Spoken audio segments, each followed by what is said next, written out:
Everybody, welcome. It's Wednesday, October 12th, 2027. I always forget the year. Welcome, everybody. Today, I think we have something very exciting planned. Maybe not exciting, but definitely useful and hopefully, at the very least, interesting. We'll see how it goes, of course. We're going to be talking about grammar today. Yes, that's right. Grammar. English grammar. And you may be thinking, oh, wait a second, Luke, that's boring. That's right. But I'm going to try to make it accessible, and I'm going to try to answer some common questions that come up. People hear about these things and they think, oh, that sounds difficult and complicated. I don't know how to even understand how to use that, let alone, be able to explain it, right? So, yeah, we're going to be going through some important grammar today. I have that planned, and another topic which I've been wanting to talk about for a while. So, thank you for joining. I'm glad to have you here. It's great. I'm glad it's great to have you. Even if you're not watching live and you're watching this on the replay, that's totally fine. Of course. I hope you're having a good day. Thank you very much, Kathy. Appreciate that. Great. Kathy today told me not to talk about grammar, but I said, listen, Kathy, what do you think you know about this? Let me teach what I want to teach. It's going to be fine. Don't worry about it. And here we are. Also, if you have questions about grammar, pronunciation, idioms, culture, phrasal verbs, what else did I not say? Anything else, let me know. I'll do my best to answer while we're here live. And if you haven't already done so, don't forget to check out the courses and the links in the description. One of those is free. So the first link in the description, you can get a free course from me and get started improving your conversational English skills. Okay. We have some people joining already. Fantastic. Riyadh is here. Mildred, Claudette, Mr. Yam from Iran. Is that... Oh, I read that wrong. It's too far away. I thought that was M-R Yam. It's M-A-R Yam. I apologize. I'm sincerely sorry. And of course, Karina, wonderful to have you. Okay, well, we'll just kick it off. Oh, if you don't mind, hit the like button. That helps out the channel a lot. And feel free to subscribe too. Okay? Okay. Now, we're going to be doing a little bit of stuff on the blackboard and a little bit of stuff looking through slides. And let me know which way you find to be more useful for learning grammar. I'm honestly okay with either. I think the blackboard is kind of more interactive and it feels more like participation, but I'm really curious to know if you prefer to just have some nice looking slides or to go through stuff actually on the blackboard itself. Aleda, hello, welcome. Great to have you. We're just getting started, and I think we're gonna kick it off with a pretty big topic. So we'll see how it goes. I think grammar can be really scary, and because of that, we often say, I'm not going to learn it. I'm not going to focus on it. And fair enough, because it is scary. But once you get your head around really what it is and what you're doing, it's not that bad, right? It doesn't have to be scary. Sandra, hello, welcome. Okay. So, you may have heard a classic thing people say not to do. Never dangle a participle. If that doesn't make sense to you, if you haven't heard that, okay. But that is something that people often say. Dangling participles are very bad. Sometimes you hear dangling modifiers. Oh, what is this? What's going on? Well, that's what we're going to talk about. So, first of all, we're going to talk about what a participle is. Then we're going to actually go through some examples to understand the structure that we need to know before we can then look at examples of what people mean when they say, do not make dangling participles. Do not dangle participles. Do not dangle modifiers. Okay, so now that we have that context, let's just talk about what the heck a participle is. Okay, now this is not my definition. This is from the dictionary. Okay, copy and paste. I think it's from Webster. Might be Webster. Merriam-Webster. A word formed from a verb, going, gone, being, been, and used as an adjective, example, working woman, burned toast, or a noun, good breeding. Breeding would be using it as a noun there. In English, participles are also used to make compound verb forms. Now there you would see it in things like the present perfect tense, the past perfect tense, has been, is going, have been going, that sort of thing. We're not going to talk about participles used to make those grammar pieces used in, for example, the present perfect tense. I've talked about that elsewhere. What we're going to talk about is this first one here, used as an adjective. And this is very important. This is usually where we get into this do not do territory of dangling participles. Okay, so now we know what it means. Think about that. A word that is made from a verb. That's right, not all verbs are verbs. Some verbs are nouns. Think about, for example, I'm going running, okay? Or actually a better example would be I like running. That's a better example. I like running is using running as a thing. I like it. Okay, so that is the present participle of run. Again, we're not trying to get into much detail here. We're trying to understand what a dangling participle is, but we have to build up kind of slowly here. Okay, now we have to understand modifiers. Okay, so we know that a participle is a word that is made of a verb and is often, for example, used as an adjective. But what is a modifier? Very simply, this is a word or a phrase. A phrase just means more than one word. That's all it is. A word or a phrase that tells you something about another word or sometimes phrase. That's all it is, okay? So I want you to look at this specific type here. Terrified, Thelma approached the sleeping lion. Now, if terrified is modifying Thelma, what is it telling me about Thelma? It is telling me that that is the feeling Thelma has as she approaches the sleeping lion, right? It is modifying Thelma. It is telling me about her.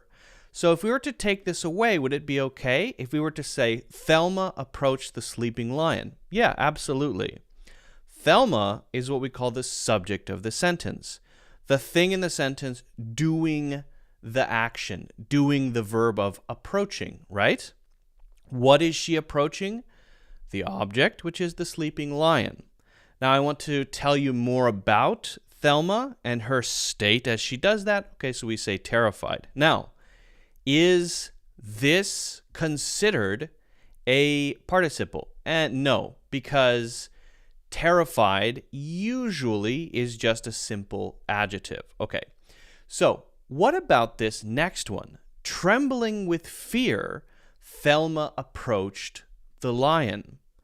What is this doing? Well, it's also telling me about Thelma. It's also modifying Thelma. So it's kind of doing the same thing here. This phrase is the modifier. What is she doing? She's shaking, trembling. With what? Fear. That's just a way to say it. So trembling is a participle from the verb tremble. Trembling. Oh, trembling, trembling with fear. Okay. Stricken with terror, Thelma approached the lion. I got to get out of the way. Stricken with terror. Again, it's the same thing. The feeling is different because trembling is a feeling of doing it now, and stricken with fear is just her state, her condition as she approaches the lion, right? But this is also a participle here telling me about, okay, Thelma, and it's modifying it. So, okay, so this is a modifier, this is a modifier, and this is a modifier modifying Thelma. Okay, so now we understand that. Now, what is a dangling participle? This is a simple mistake where you put something, a modifier like this, and there are different types.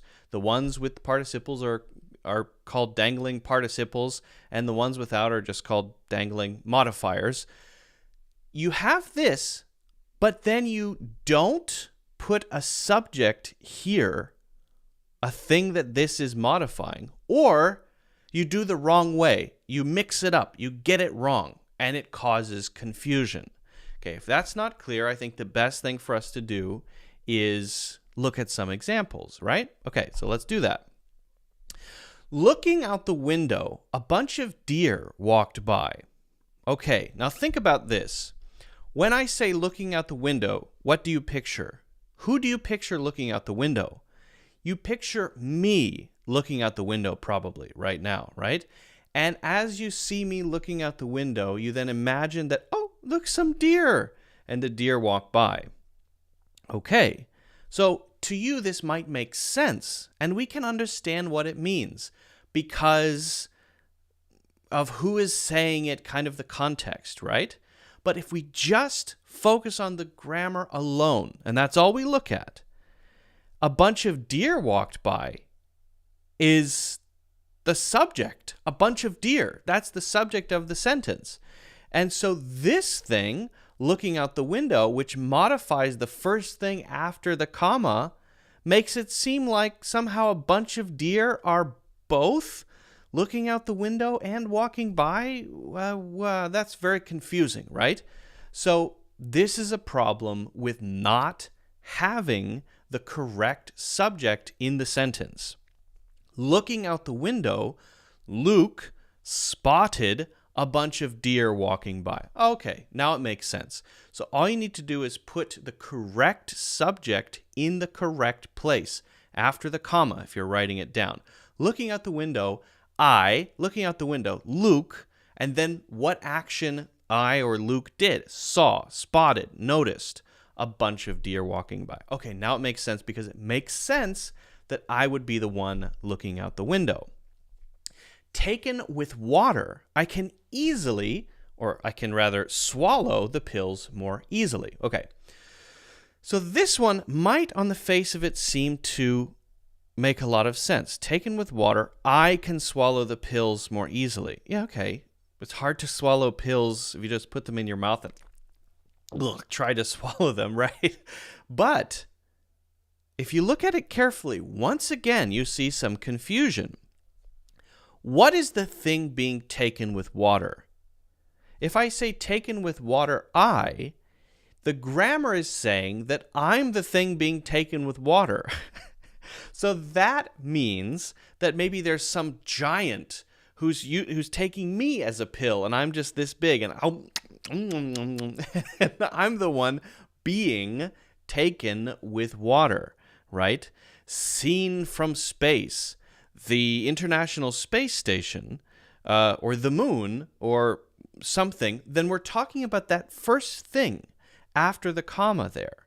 So this makes it look like, again, if we follow the grammar, that I'm the thing being taken with water. And that's not really possible unless gigantic aliens come down from space and start taking us humans as pills or something like that, right? So what we want to say, what we're trying to express with this poorly, is that the pills are easier to take when we have water, right? So taken with water, the pills can be swallowed easily. Taken with water, the pills. So you have to say the pills first to avoid it. If you don't, then you have a dangling modifier, a dangling participle. Why is it dangling? Because it doesn't have a correct subject that it's connected to. It's connected to the wrong thing, or it's connected to nothing, right? So that's where the confusion comes in, and that's why we say it is dangling. It's kind of hanging there, not connected to the right thing. Resting on the sofa, the stress of the day began to melt away. Can you see how it's dangling now? The way that we use modifiers is it has to be linked together. The modifier, if it's one word or phrase or whatever, has to be linked to the thing we're talking about. If we use a sentence structure like this, there are some examples and exceptions where that might not be true if we put something in the middle, but generally they should be linked together. And if it's not the right one, then it's dangling, okay? So here we have a subject, it looks like, but it's stress. Well, who's doing the resting? Stress can't rest on a sofa. Stress is a non-physical thing. It's a feeling. It's a thing that we experience. So what's happening here is the subject is missing. The thing or person or whatever that can experience stress isn't there, and that's the problem. So resting on the sofa, some person, Cheryl, we, right? Resting on the sofa, we felt the stress of the day beginning to melt away, or we felt the stress of the day melt away, right? So it has to be changed a little bit to make it correct, but the key thing is to have the correct subject there, okay? One more example, very quickly. Back to our lion thing that we talked about. Stricken with terror, the lion moved closer to where I was hiding. Okay, now, at first we think, okay, wait a second, I get it. I'm the one hiding. I'm stricken with terror. But the grammar doesn't say that. The grammar is saying that the lion is stricken with terror. So actually, the grammar of this is fine. This is correct grammar if we want to say that the lion is moving closer. It doesn't make sense because we don't know what's going on in a lion's head. And usually the lion is the one hunting, so it's not stricken with terror. It is causing terror. So stricken with terror, I listened to the lion as it moved closer. I'm the one stricken with terror because there's a lion getting closer to me. The lion is not stricken with terror, okay? So that is really it. That is how we avoid using these dangling participles or dangling modifiers. It's a little bit complicated, but once you see a few examples, I hope it starts to feel more clear. Now you'll know when someone asks you what a dangling modifier is or a dangling participle is, you'll be able to at least give a couple of examples. If you have any questions for me, let me know. And if you haven't already done so, don't forget to hit the like button and subscribe. Okay. Is that clear? Mohammed says, do I think grammar is important? I don't think it's important. It will not help you in daily life. A little bit is enough. I will not waste a lot of time only for grammar. I think it's a decent point, Mohammed, to say grammar, for example, in studying grammar in books. But the fact is, when you use a language naturally, you are using correct grammar. You may not know what it's called. You may not know how to explain it to other people, but then you're using grammar and you're using it well. So grammar is very important. Being able to explain grammar is not necessarily important, unless maybe you're an English teacher, for example. And, knowing the names of grammar is probably not that important. But again, you are using grammar. Every time you speak, every time you write, you're using grammar. And when you learn English well, if you're using it well, it sounds natural. People understand you. You are using good grammar. Again, that doesn't mean you have to study it in a certain way. That doesn't mean you need to study it in specific grammar books or you need to learn it in a boring way, right? All it means is you know how to put the sentences together. You know how to click the words together so that they make sense.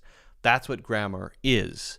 And then the question of being able to explain it or how you study it, that's a different question. But it's a good point.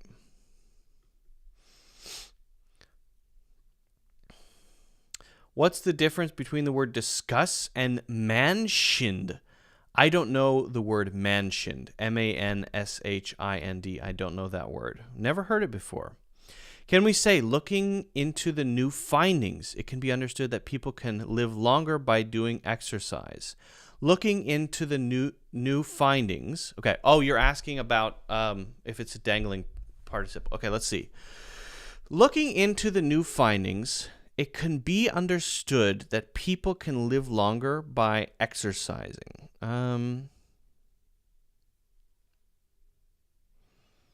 Let's see here. Grammatically, no, because the one who's doing the looking into the new findings should be the person or us, right? So this would be probably best stated as looking into the new findings. We can understand that people can live longer by exercising. That would be technically more correct.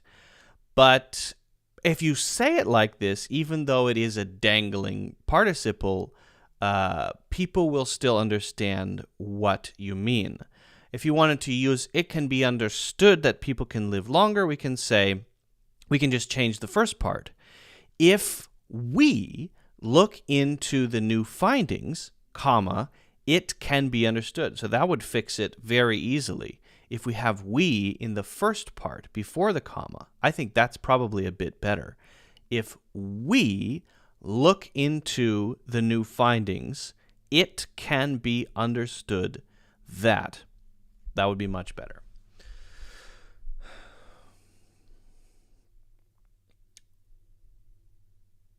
Mohammed says, you have thousands of subscribers. Do you make money from these lessons?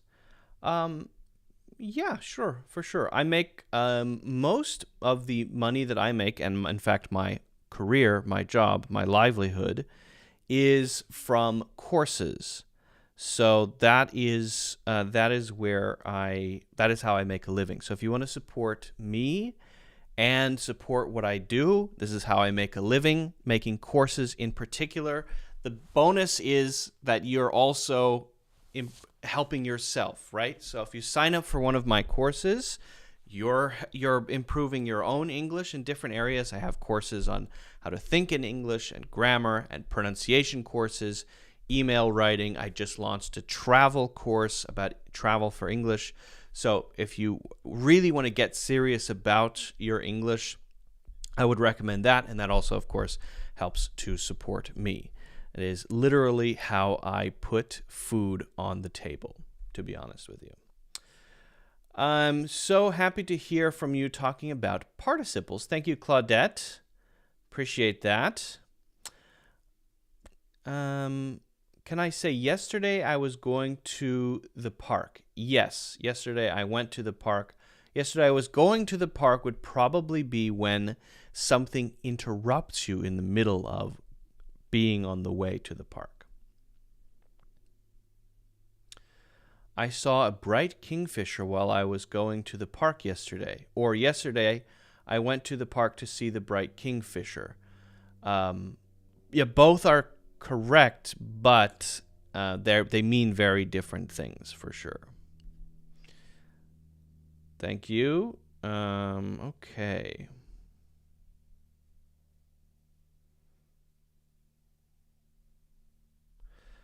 I will get to more questions in a bit. But I want to have a topic I want to talk about here.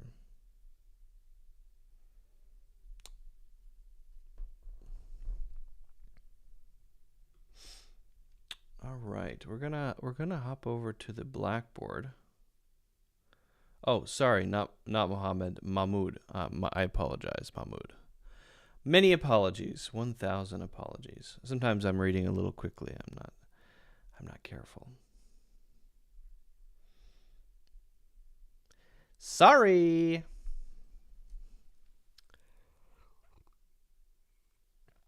This is coffee. I'm having some coffee. Okay, so we talked about dangling participles. What about subjunctive mood? Oh, yes. This gets more complicated, and I have to say it is not easy to explain.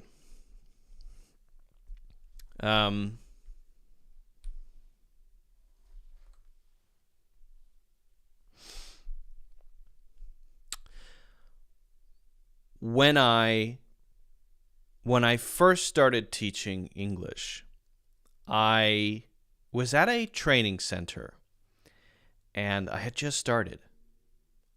The owner of the training center came into one of my classes and asked me a question that I did not know how to answer. I don't think he knew the answer. He was just trying to test me. He said, "Can you explain the subjunctive mood?" He had probably looked up on the internet, what's the most difficult thing to explain for English teachers? It's not easy to explain. That was a terrifying moment. I was very inexperienced. It was many, many years ago. And I experienced a few of those terrifying moments as a teacher when I first started, because as a native speaker, you know how to use the language naturally and correctly, but you don't necessarily know how to explain the language. What are things called? What is the subjunctive mood? Well, that's what we're going to talk about.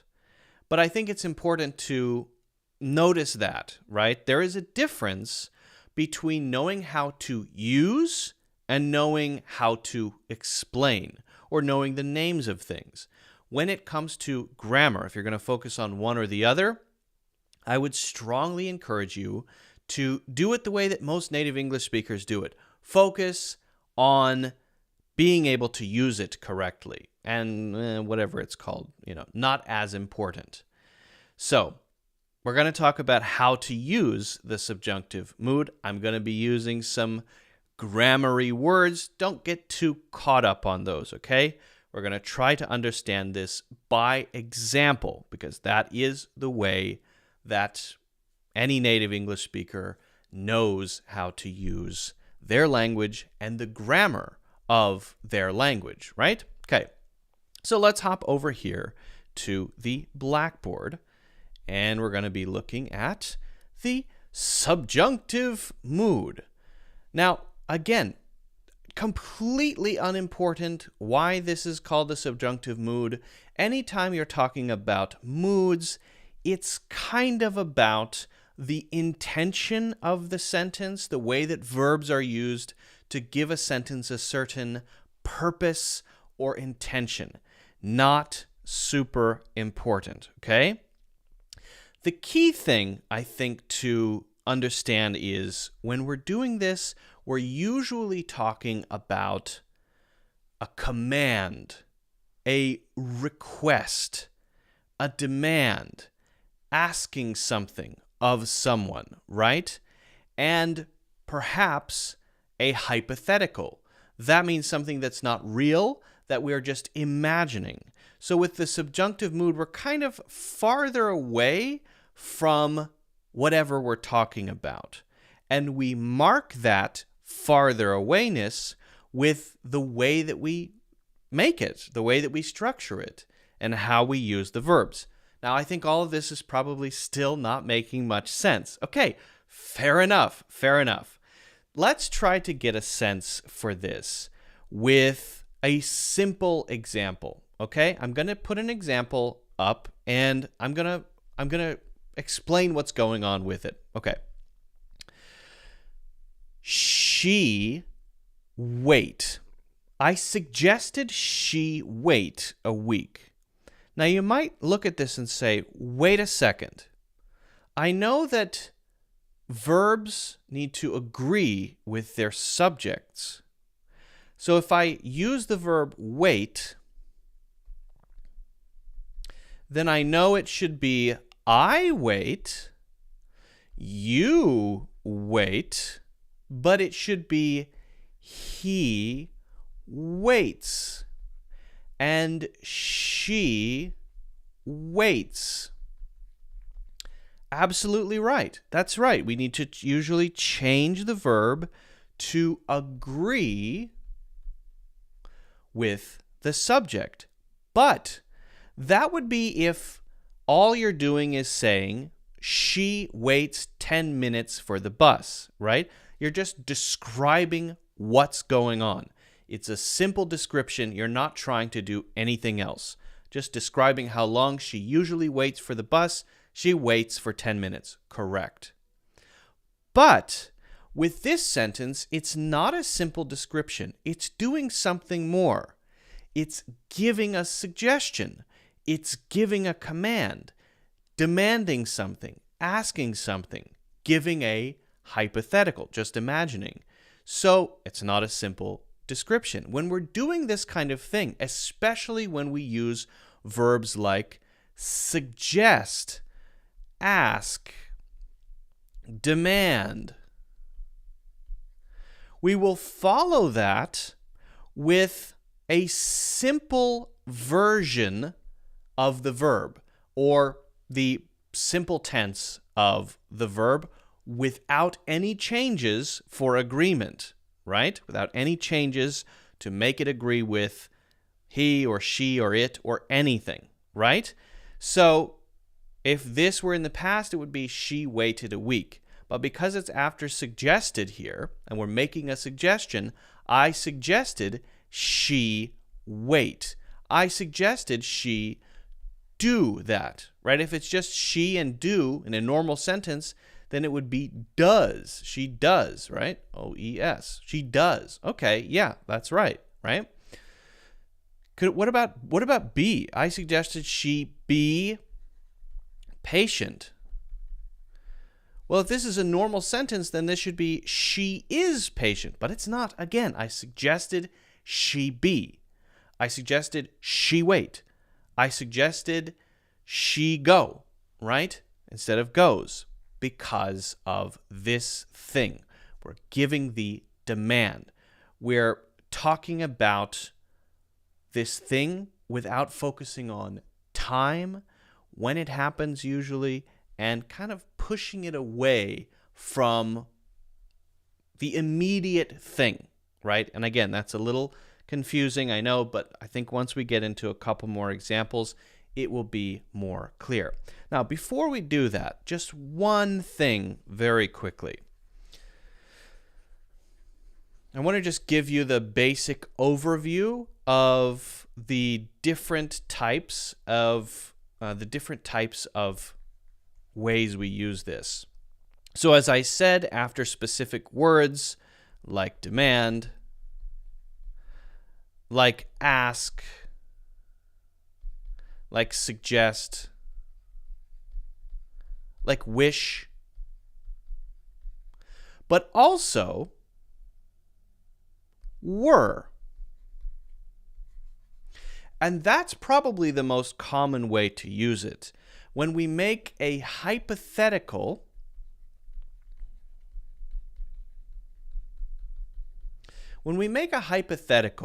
using were and would, right? You might have noticed that it doesn't always agree with the subject, and that might have been confusing for you, right? If I were a dentist, I would. Okay. Now you might think again, okay, well, hold on. I know that I has to agree with, or this one should agree with I, which would be was, right?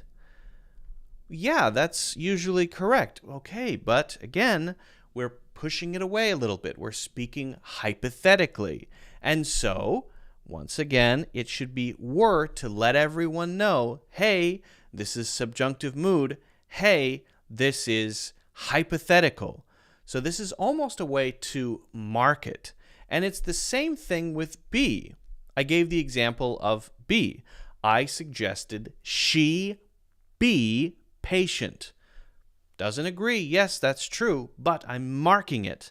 I'm letting people know that this was a suggestion that I gave to her, and that not agreeing of be in its simple form is a little marker. So the were and the be, right, and the not agreeing in general after words like demand, ask, suggest, and wish, these are ways to tell you, hey, this is subjunctive mood.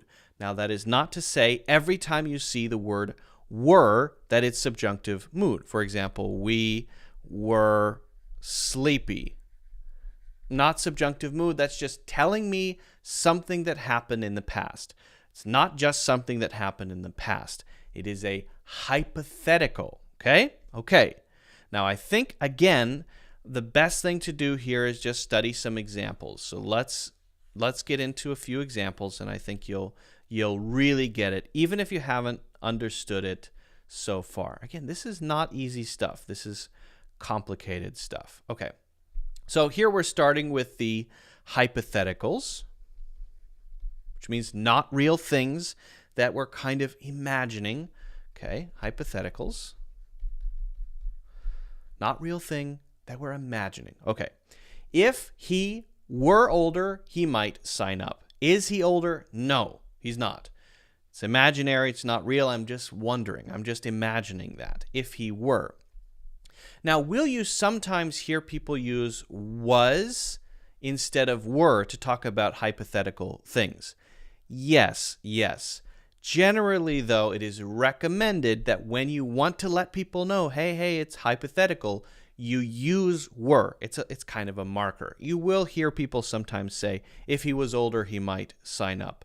But it's recommended that you use were for these. If it were summer, we could jump in. Is it summer? No, it's kind of at a distance. We're just imagining it. It's not really summer. We're just thinking about it, right? If it is summer and we are jumping in, that's totally different. It's not subjunctive mood. It's not hypothetical. It's real. Here we are in the summer jumping in, right? But if it were summer, we are maybe walking by a swimming pool. Oh, looks nice. If it were summer, we could jump in. It's not summer. Okay, hypothetical, it were. Because normally it would be, again, it was. Will you hear people say it was instead of it were when they're giving the hypothetical using the subjunctive mood? That's a long sentence. The answer is yes, sometimes. I wish they wouldn't. They deserve a smack. Okay, I wish it were summer. Again, is it summer? No, it's not. It's hypothetical. And the word tells me, hey, subjunctive mood, this is not changing. It is a hypothetical. Okay, right? So that's one way we use it. Now we need to explore the other type. And again, people will say, I wish it was summer. It happens. People do say it, okay? They recommended I wash my hands every 30 minutes. Okay. Now, the thing that might be confusing about this is wash does agree with I, right? And we would be wash too. But if we changed this to, let's say, she, and we want to agree the word wash with she, then we would say what? She washes. She washes her hands every 30 minutes. If we just said that, she washes her hands every 30 minutes, that's a simple sentence describing the thing that she's doing. Okay. But what we want to do, using the subjunctive mood, is to let everybody reading this sentence know, hey, we are not just simply describing something. We're using this sentence to give a command or say that we gave a command or a wish or something like that. Something that we want to be true, right? To ask something, for example. So they recommended I wash would be the same if it were she. If it were she. They recommended she wash would be no different. It would stay as wash and wouldn't be washes. They recommended I wash my hands every 30 minutes. So even though this actually does agree with I, it's still the subjunctive mood. It just happens to be I. And if it were she, then it would still be wash and wouldn't be washes. Okay. Right. Okay, so how about this one? I only ask that you take this seriously. Again, we're asking something in this sentence, right? The purpose of this sentence is to state my request. I only ask that you take.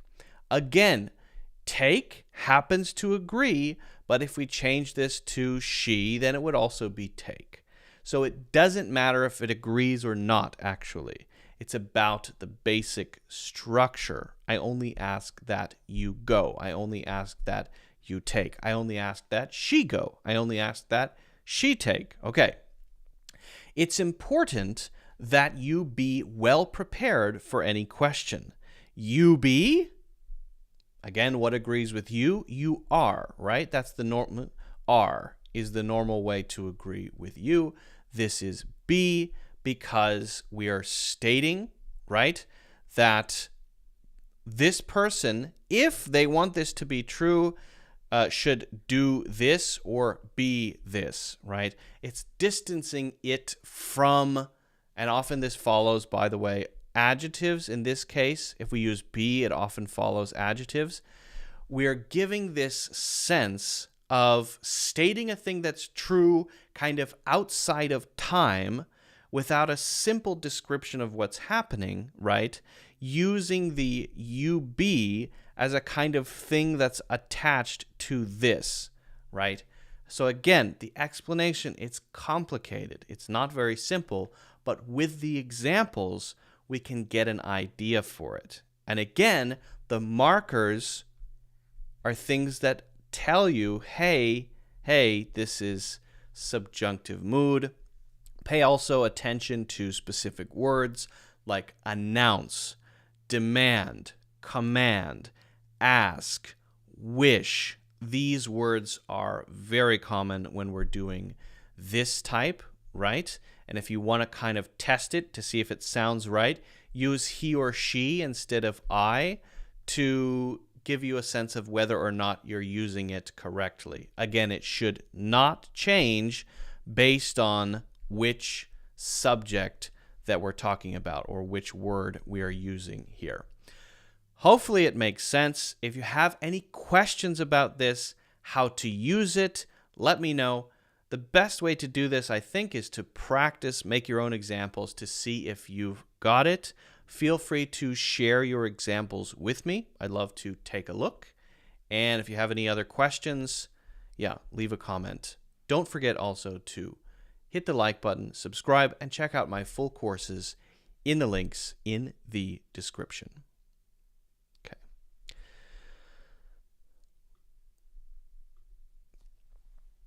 Thank you, Claudette. I appreciate it. Thank you so much. Check the subject. Exactly. Check the subject and try both using I and he or she. And if he or she works without changing the verb to agree, then you probably are using it correctly.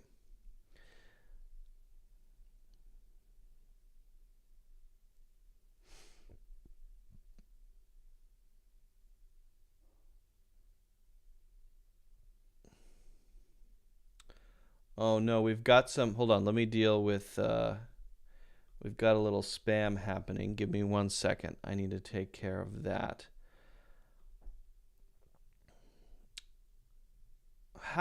My question is, how does, I'm using, I'm looking at YouTube right now, and how is it that YouTube still has not figured out how to block automatically spam contents? I will never understand that. Okay. All right. That should do it.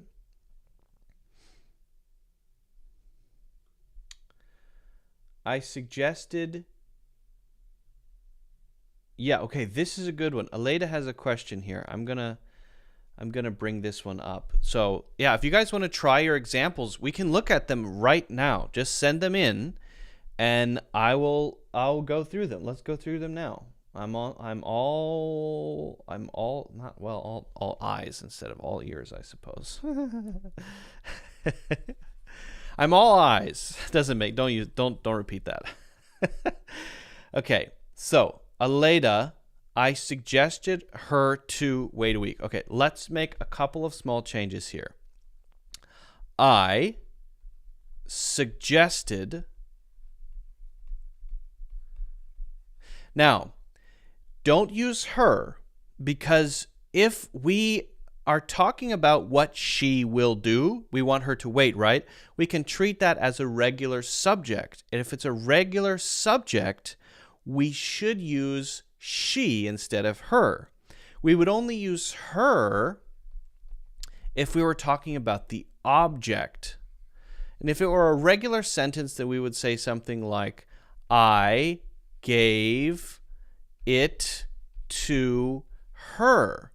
But we're not doing that. That's the simple sentence structure. When this is the subject, and this is the regular verb, and then this is the object, right? So, well, what's going on with this one? Well, I suggested is then telling her what to do, as though we were using, well, let me say it a little differently. I suggested is going to then tell her what to do, and if she says what she will do, or if someone else describes it, they're going to use she at the beginning. So we don't use the object form when we say that. We use the regular subject form. I suggested she. Now, what is the simple form of the verb that we should use? I suggested she, and you have two here. Do we need two? No, this is not an infinitive. I suggested she wait a week. Now, this would be a little different if we said something like, I told.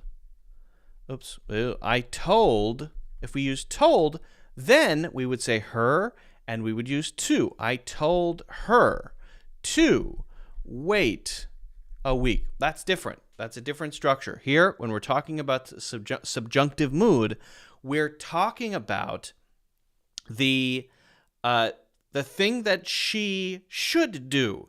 Again, it's this feeling of distance that we're trying to create when we use a subjunctive mood.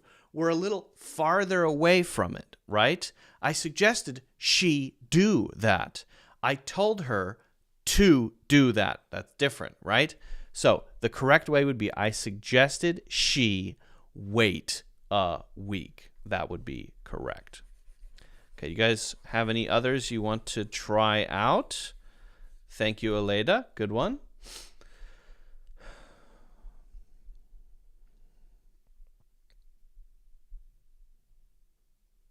I suggested that she should wait a week. Again, Bawi. So I'm going to put Bawi's up here.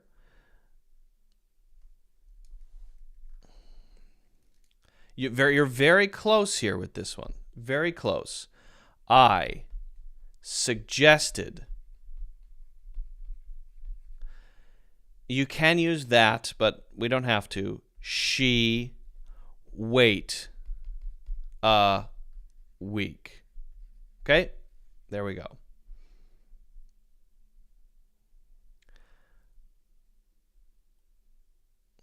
Can we use them for if clauses? Yeah, absolutely.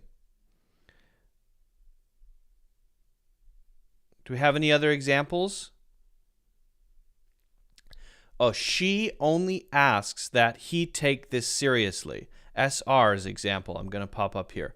Guys, right now I'm just looking at examples you want to practice specifically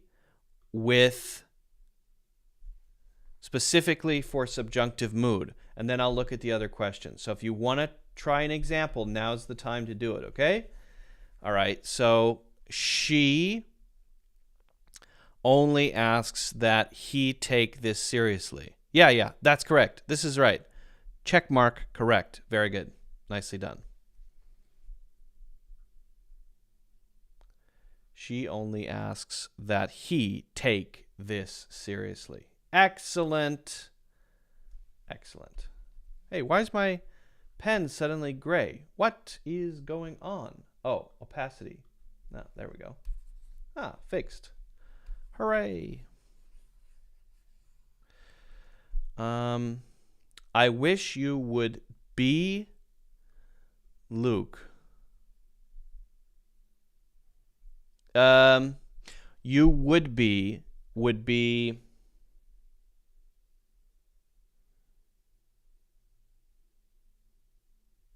I don't know if that one doesn't quite work. Papu.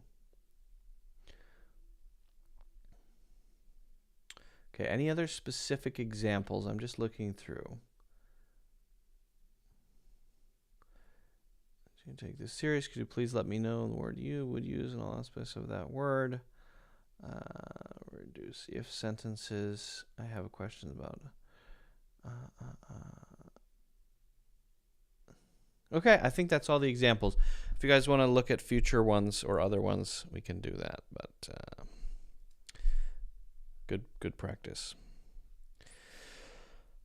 Okay.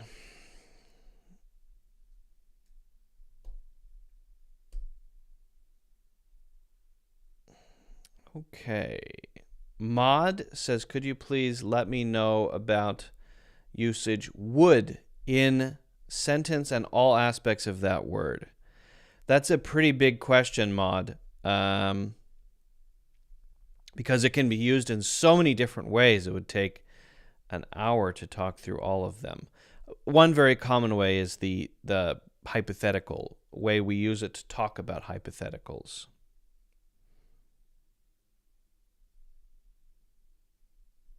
Okay.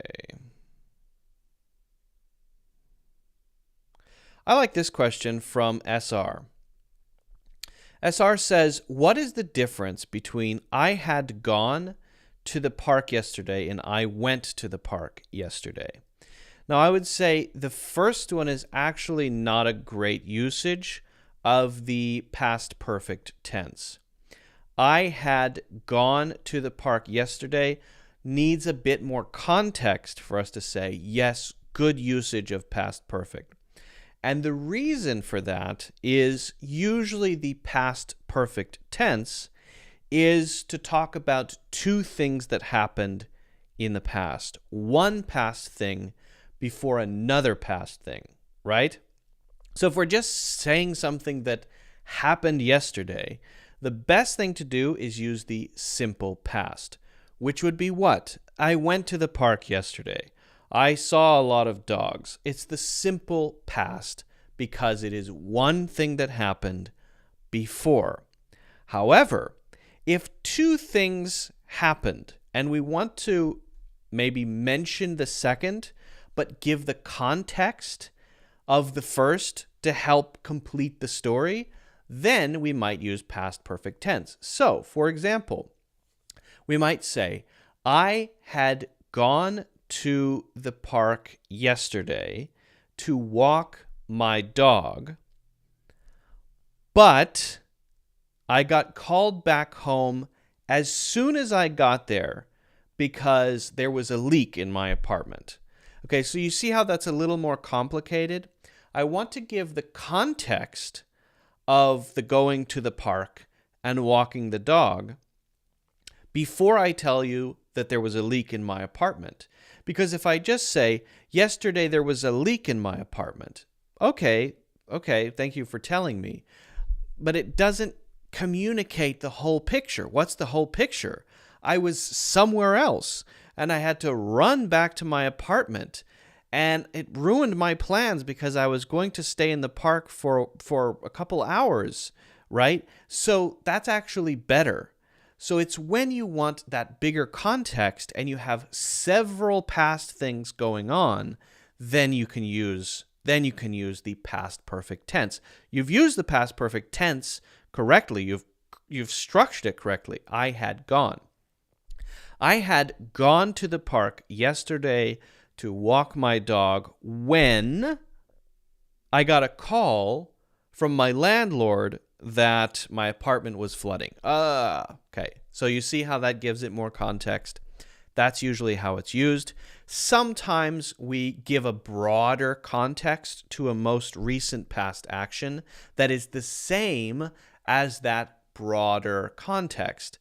Okay, that might sound a little confusing, but an example would be, yesterday I went to see the Top Gun movie in the theater.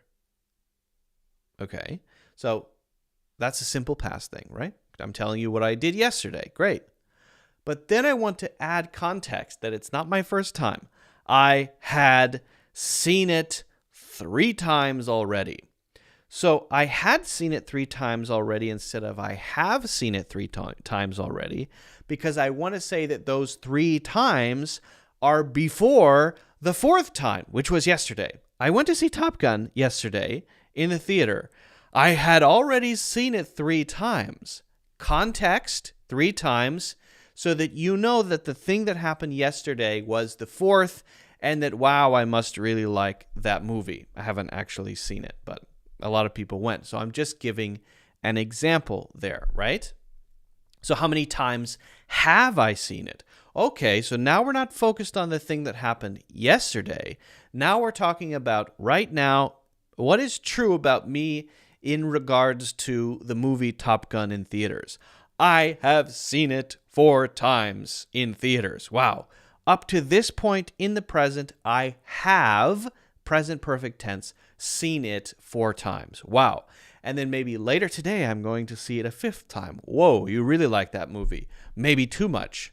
So that's the basic idea. That's how you use past perfect tense, and that's why it's not the best usage there unless you add something else. Good question. You've structured it perfectly. Now you just need to build it out a little bit more.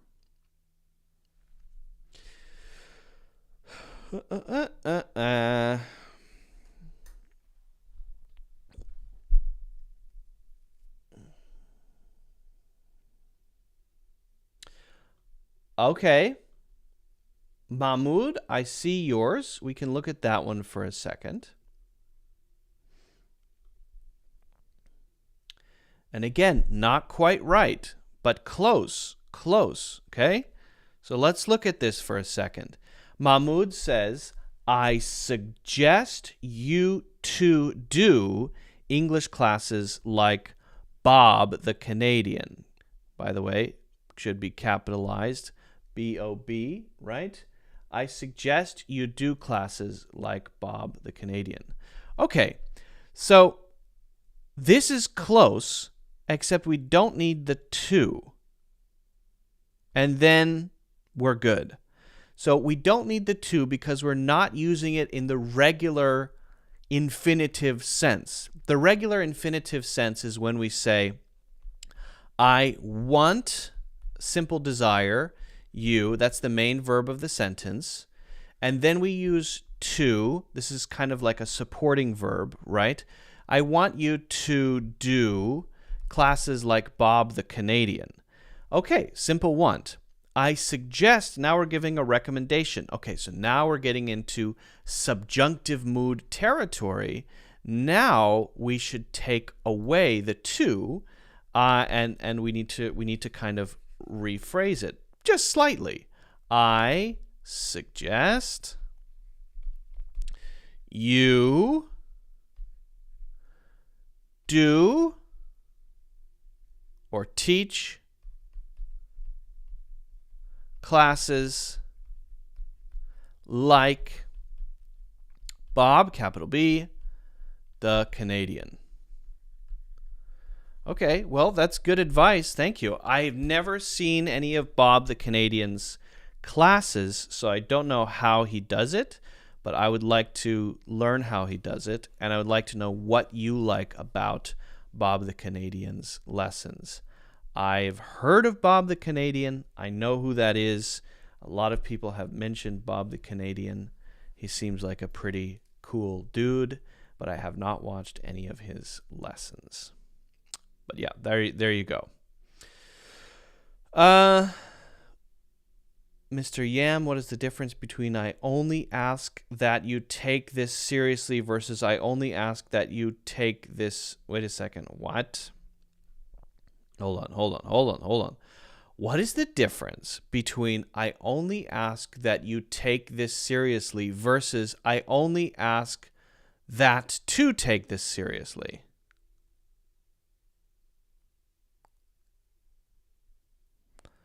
The second one is just incorrect. I only ask that to is incorrect. So that's the difference. The difference is that the first one is right and the second one is wrong. That's the difference.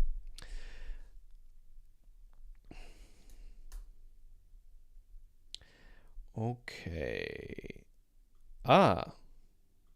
Okay, this is pretty good.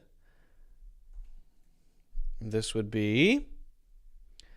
I suggest... Why are you guys only using suggest? Just because that was mine? You can say ask, you can say demand, you can say request, you can say announce, you can use a lot of verbs. I'm just giving one example there to help you understand it. I suggest you change the color of your pen.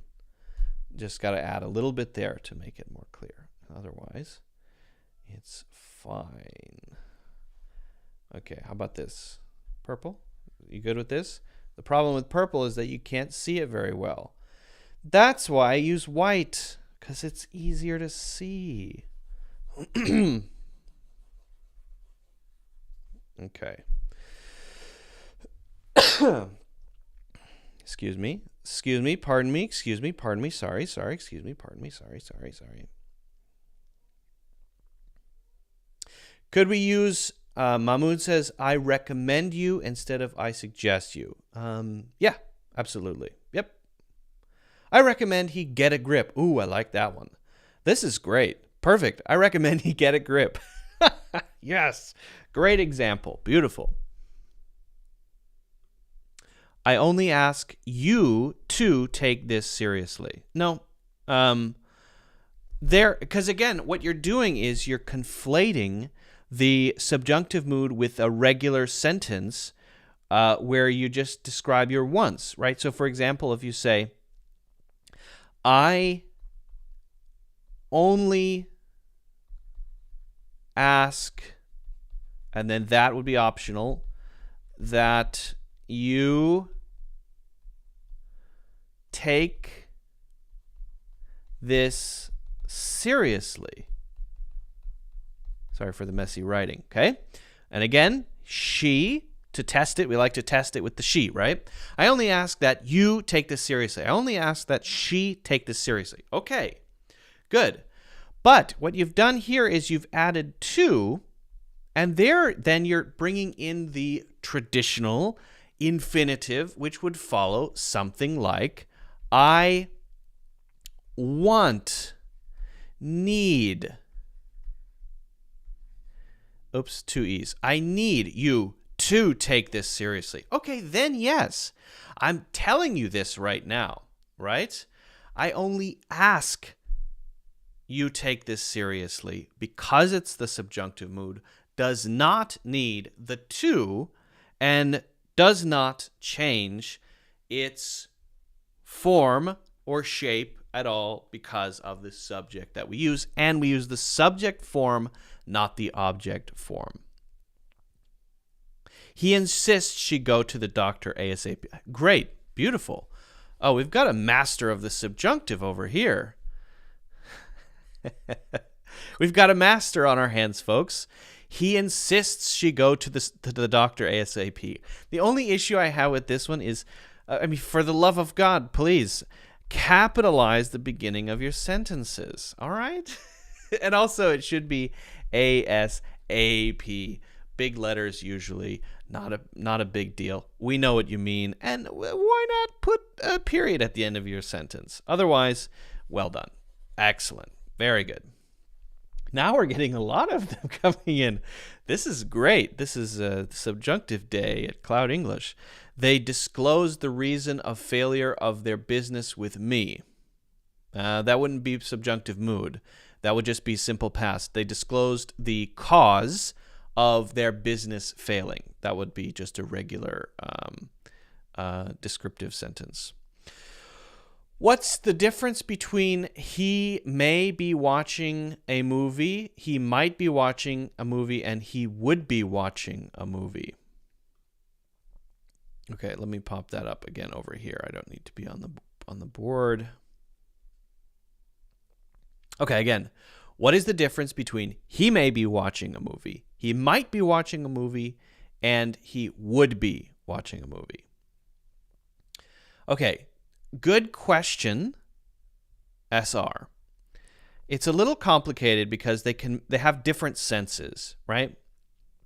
He may be watching a movie means I don't know for sure, and I'm using may as a word to let you know, or everyone listening know, that I'm stating this as a possibility and not a certainty.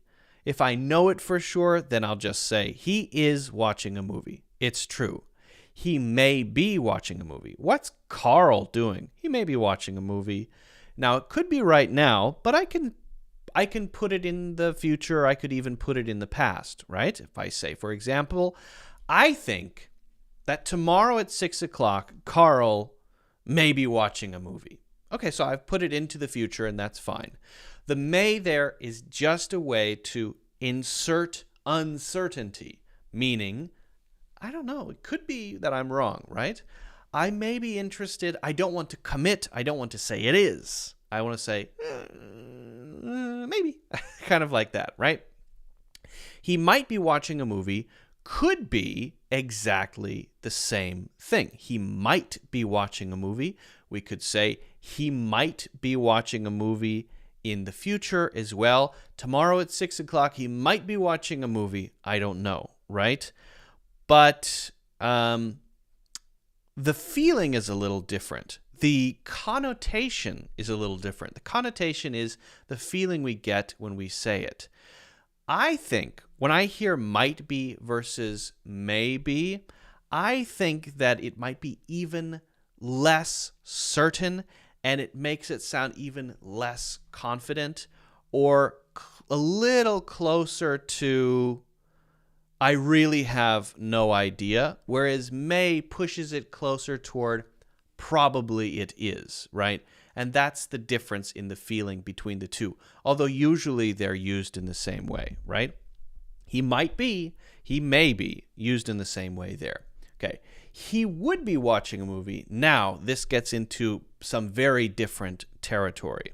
He would be watching a movie might be used to connect to something else as a hypothetical. For example, he would be watching a movie if he weren't working so hard.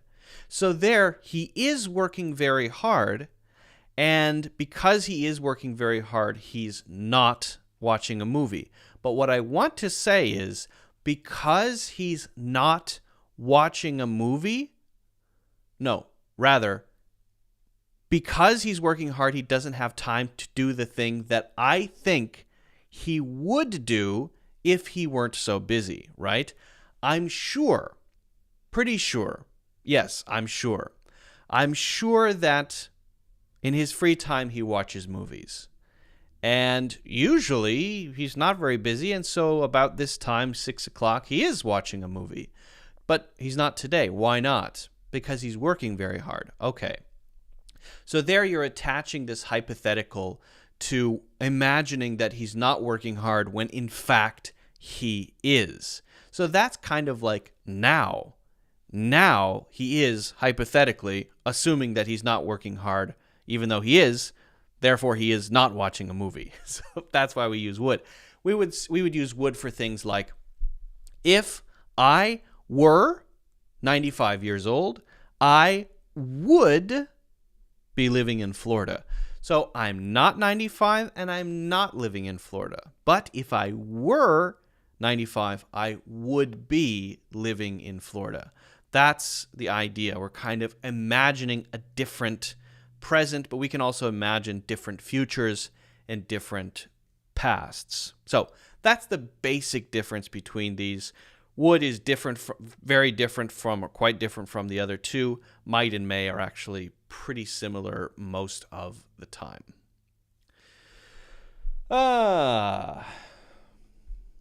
Again with the spam. What the heck? What the heck? What the heck? What the heck? What the heck?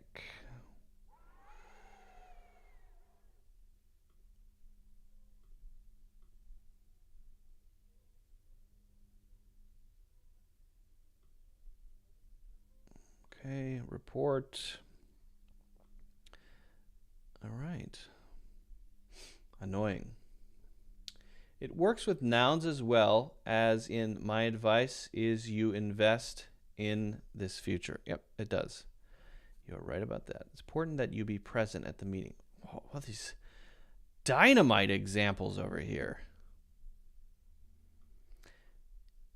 Commonly used, as I mentioned with the important, the example that I gave was, it's important that you be well prepared for any questions. So often after an adjective, you will also see this using be, again, not changed, not adjusted at all to agree with the subject, as simply be in the subjunctive mood. It's important you be present at this meeting instead of it's important you are at this meeting or something like that, right? I want you to be present at this meeting would be correct if we say want, but then we need to. But if it's the subjunctive, then we don't need to, and we say instead important, which is an adjective. So it follows that as well. And also it works with nouns. My advice is you invest. Yes.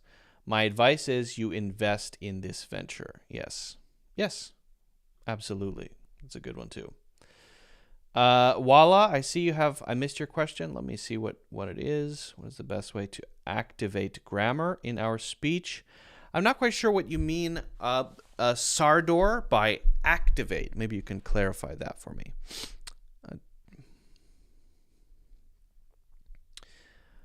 Welcome, everybody. For those of you who are just joining, we're working on grammar today. I'm going to be answering as many of the grammar questions as I can. If I miss any, I apologize. We do these every Wednesday and Friday. So if I miss any questions on Wednesday, you can join on Friday, and I will be answering questions then as well. And Fridays are a little bit more, I don't know, casual, less serious lessons, and a little bit more laid back, I think. But yeah, you can feel welcome to join on Fridays too. If you haven't already done so, would appreciate if you could hit the like button and also subscribe. Also, if you want to get a free course, you can click on that in the links in the description. Get a free course. Absolutely. Mahmoud says you missed a lot of my questions. I covered a couple of them. You have a lot of questions, Mahmoud.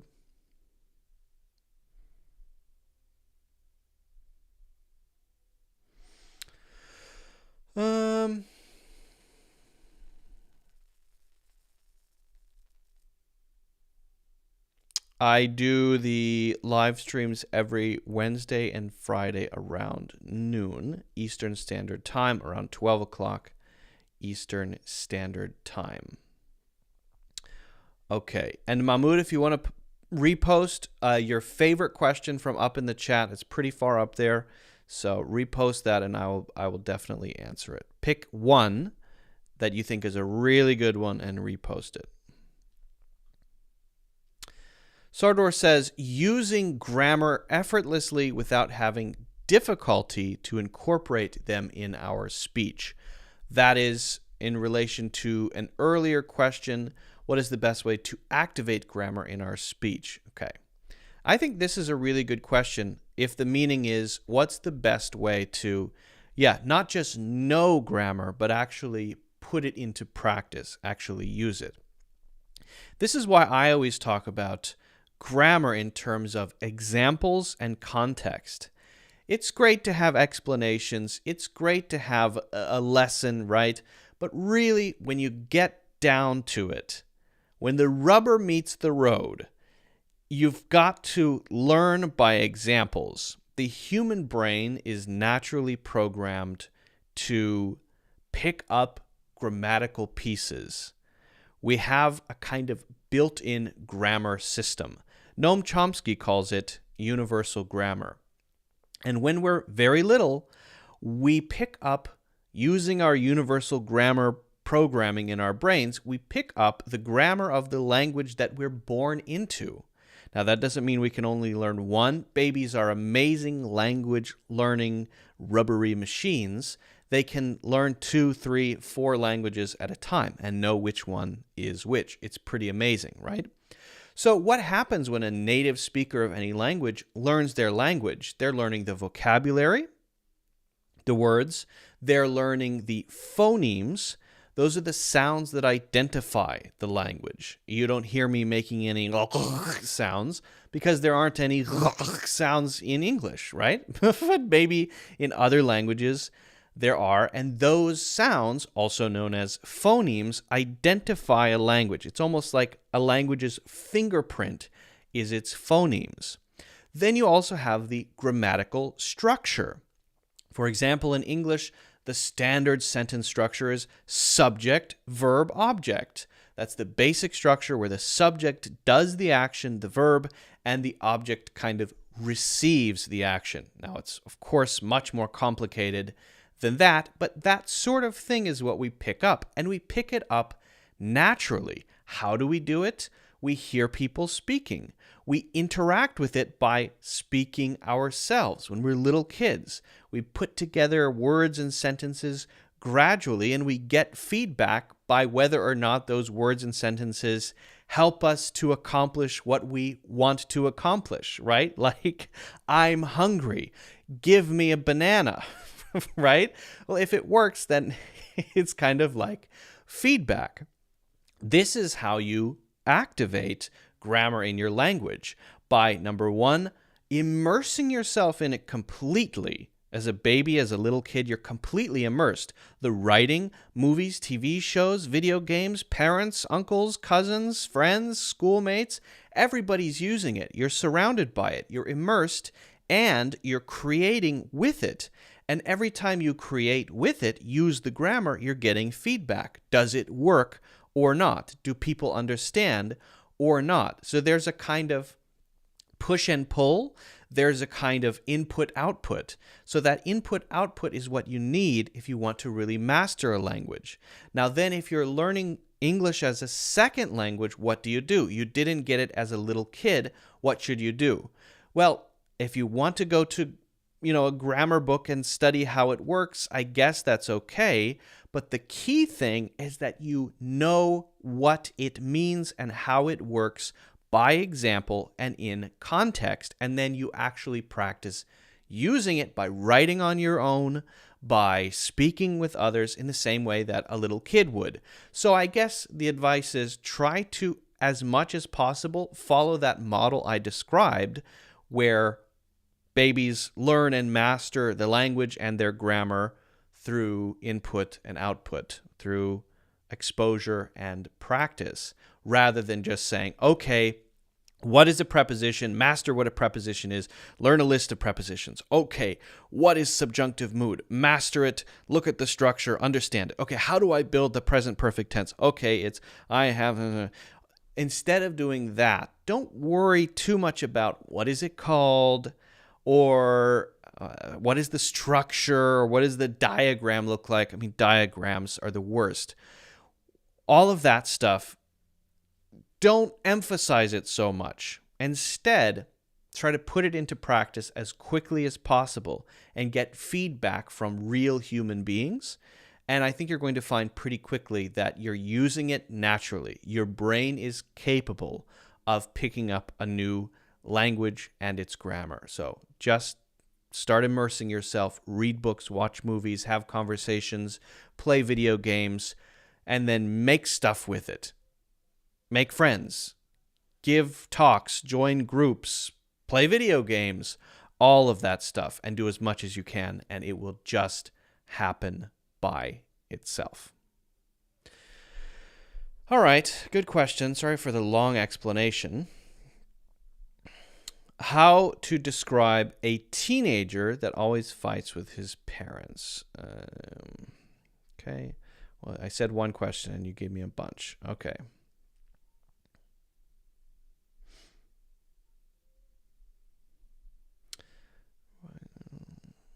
It's easy to hear. Textbook grammar is very boring. Okay, I'm looking for a question here.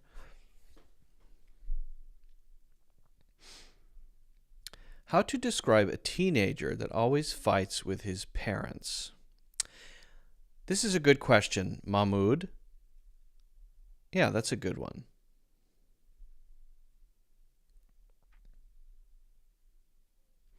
So Mahmoud says, how to describe a teenager that always fights with his or her parents.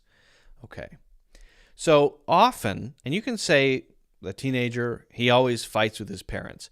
Often, people use the word rebellious. And rebellious is an adjective which is associated with the verb rebel. To rebel is to go against, to resist, to reject, right? A rebel is someone who does that. You're a rebel. But for a teenager, we'll often use the adjective rebellious in front of teen. A rebellious teen. And when you're describing your teenage years, you'll say, I was a rebellious teen. I was always fighting with my parents. I was always talking back to my parents. Talking back is a common expression that's used to mean your parents say something to you, they tell you what to do, and you say, I don't want to do that. That sort of thing. You don't just say, yes, okay, I will. You resist and you say something sarcastic, or you say that you don't agree or something like that. So talking back to your parents and rebellious are perhaps the two most common. There are some others, but those are both really common ways to talk about a teenager who doesn't listen to their parents or who rejects what their parents tell them to do. Okay. Good question. Yvette, hello, welcome. Where are you from? Costa Rica. I love Costa Rica. Welcome, welcome. I'm from the United States. I live in New York State, and I'm originally from Ohio. SR says English language grammar and spoken is actually great, but people don't have any idea of pronunciation and feel grammar is boring. But it's a standard great language. Oh, yeah, I agree. I think English is a very interesting language, and I think it's perhaps easier to learn than even some other languages because so many people from around the world learn it as the international language, and that kind of simplifies it a bit. Is would be the past form of will be? It can be, yes. Or would have been, even better. I would have been, or I would have gone, or I would have done. Would have instead of just would usually. Would by itself is more often to talk about the future, right? I would have visited you if I had gone there. I didn't go there, but if I would have, then I would have visited you. That would be the past. In the future, I would be if something happens. That's to talk about a hypothetical, usually in the future, or a hypothetical in the present.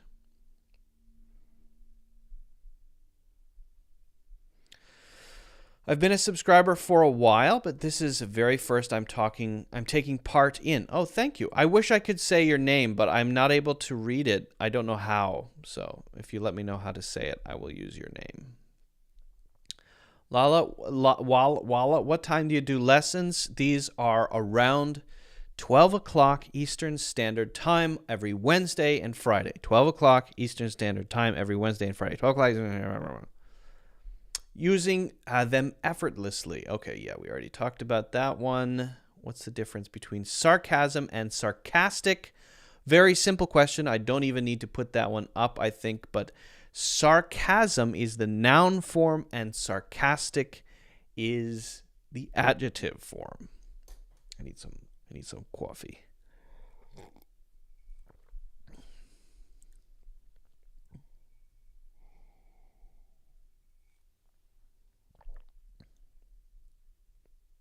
Sardor says, can you explain how to pronounce the dark L sound? Thank you, Shabazz. I appreciate that. Dark L. What the heck is the dark L? See, I don't know what that is. I've never heard of the dark L before. The dark L sound. This is probably a case where maybe I know what it is, but I don't know the name of it. That happens. When L, okay, let's look at this here. When L is at the end of a word, like in ball and able, or at the end of a syllable, like in pillow and dollhouse, it is called the dark L. The IPA transcription for the dark L may be blah, blah. Who cares what the transcription is? Depending on who has written the transcription. Yeah, interesting. Okay, so when L is at the end of a syllable, like willow, pillow, dollhouse, and at the end of a word like able and ball, it's called the dark L. Interesting. So I'm assuming the light L is when it's at the beginning? I had never heard of that before. I love that name. That's so great. What are you doing? I'm saying the dark L. Wow. So yeah, the light L is at the beginning. Love, light, live. Love, light, live, language. And then the dark L. Some examples. Ball, hill, able, real. Pretty cool.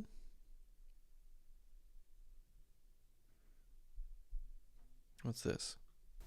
Ball, bow, tall, tall, male, male, real, real. Rio. That's more complicated, I suppose. All right. While I'm here, let me just see. Now, I just want to watch a couple seconds because people are saying more like, what's the name? Bob the Canadian. Okay. Bob the Canadian. Here he is. Ooh, handsome. Kick, flick, skip, punch, yank. Hi, Bob the Canadian here. Welcome to this English lesson where I'm going to help you learn over 50 English action verbs. And I'm going to try and make them really easy to remember by acting them all out.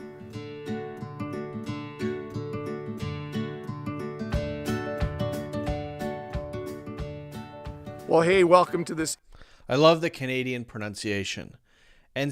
So Americans tend to say out, about, and Canadians tend to say oot and aboot. He just said there, help you figure them all out.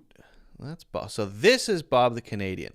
I don't know, guys. I think that maybe Bob's got his thing, and I don't want to copy his style. I've got my way of doing it, and Bob's got his way, and he seems to be very good at what he does. I don't know. I'm not really into the sort of, I don't know, acting stuff out. Is that all he does, though? No, I don't think so. Oh, this is cool. I like this format. Let's check this out. Optimum Business is here with 24/7 support, so you can go from starting a salon to expanding your shop. Well, hello and welcome to this English lesson about building materials. There it is. Remember, my job isn't to teach the exciting English lessons only, but to teach every English lesson. So today's lesson will be about building materials, bricks and stone and blocks and all those kinds of things. Topic. I think you'll enjoy it, and I think it will be a good lesson for everyone. I actually worked in construction many, many years ago when I was a university student, when I was home in the summer. How does he do this? For 3 summers, I worked for a guy who did renovations. What happens if I click on this? It opens a playlist. Is that a new thing on YouTube? I didn't know we could do that. Well, hello and welcome to this English lesson about I'm learning a materials. Lot from Bob's. Remember, check out Bob the Canadian. But I'm learning a lot from this. This must be a new YouTube feature. I really like that. They should put what playlist it's in at the top above the title. That's how it should be. That's great. Well, okay, guys, check out Bob the Canadian, I guess. Cool beans. Seems like a cool guy. Oh, I'm not signed in as my regular self, so I won't leave a comment. But I will hit the like button, and I will... Oh, I can join. Hi, Bob the Canadian here. Thank you for clicking that join button and for thinking about becoming a member of my YouTube channel. What do we get? We get... What do we get? Badges? Slower version of the video? Worksheets? Cool. All right. Cool beans. Cool beans. All right. I have more topics I want to talk about. Enough of Bob the Canadian. Yvette says, hey, can I follow you on Instagram? If so, what is it? I think at the top of the channel you'll see my Instagram. Listen, I don't know if you want to follow me on Instagram. And the reason I say that is I haven't posted on Instagram. Let's see the last time I posted on Instagram. Let me open my Instagram account. If you want to follow me and see very old things I posted, it's my Instagram is, I don't even know what it is. I think it might be Luke.pretty. Yeah, Luke.pretty is my Instagram. Luke.pretty. Priddy. But the last time I posted was December 3rd, 2020. So I haven't posted in nearly 2 years. This is the last thing I posted on... this is the last thing I posted. A picture of my wife looking at her computer and my cat looking at also her computer. That's very cute, right? I think it is. Yeah. So yeah, you're welcome to follow me on Instagram, but much better to follow me on YouTube because that's where I'm most active, to be honest. I post on YouTube more than anything else. Radiki, hello, welcome. Hey, H-E, hello, welcome. PKH, whenever it comes to calculations and numbers, my mind switches back to my first language. Can you suggest some ways to help me with this problem? Yeah, absolutely. That's actually a great question, and I want to talk about that. Then I have another thing I want to talk about. So we have a lot to talk about. Yeah. We'll talk about that. You have pronunciation course. I really love your accent. I actually have 3 pronunciation courses. So if you go to my website, you will see, I guess the first one I would recommend would be Advanced American English Pronunciation. Advanced American English Pronunciation is a pretty extensive course. I think it's, how long is that one? Let me see. Hold on. I will get to your question, PKH, because that's a great question. But let's see. Hold on. Let me see how long it is. I really can't remember. This is my my website. Okay, and then so there are 3. There's this one, Advanced American English Pronunciation, is 8.5 hours of lessons, and then there's this one, English Pronunciation, Sound Like a Native Speaker, which is 3 hours, and there is this one, American English Pronunciation, which is also 3 hours. This one is the most recent one. I would go for that.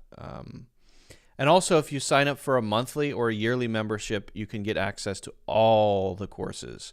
This one also has downloads and subtitles. And yeah, you can check that out. You can sign up. You can just buy the course, or you can sign up per month or yearly. That's up to you. So yeah, a lot of ways to do it. Anyway, let's get back to the thing. So, PKH. Great question. I can't wait to talk about it.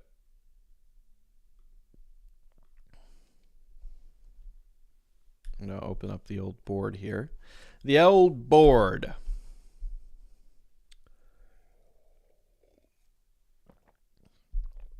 Mahmoud says, what's the topic going to be in the next live stream? I don't know. I haven't decided yet. Good question. I really don't know. So, PKH has a great question and says, whenever it comes to calculations and numbers, my mind switches back to my first language. Can you suggest some ways to help me with this problem? Now, I've noticed this in particular among some of my friends who are Chinese native speakers, and particularly one issue. Actually, my wife sometimes has this issue too. She's Chinese. So that would be the units are confusing, right? If you have one of something, then sometimes in some languages, the 1 equals a 10. For example, in Chinese, 1 is 10,000. So, 21 would be 200,000. So, 20 is 20, right? That's 20. But because 1 is 10,000, then it's going to be multiplied. And so the confusion comes from, I think, this base unit where numbers get big and you're not used to maybe counting in the same way, whereas in English, we would say if it's 10,000, we say 10 instead of 1. That's just a simple example. But that sort of thing can lead to a lot of, discomfort when it comes to calculations and numbers. And I think this is where repetition really helps. This is where we have to accept that knowing, can I say that's a KN right there? I just invented a new letter of the alphabet. It's called a KN, and it's written like this. There, it's called a KN, and it represents KN. Knowing isn't everything.